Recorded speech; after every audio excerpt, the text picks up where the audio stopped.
guys, nandito tayo sa groundbreaking ng bahay ng aking kapatid. Dito yan sa Chera Vista, General Trias.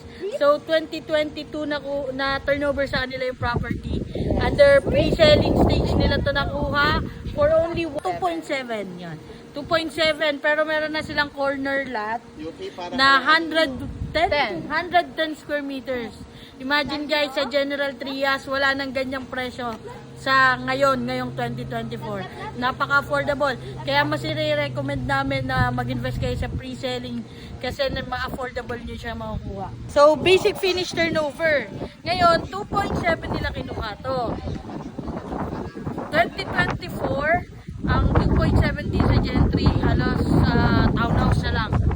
So, imagine yung difference. Single attached to, corner lot pa. Yan. So, ang maganda din dito, maka-customize nila. So, magpapa-interior design sila.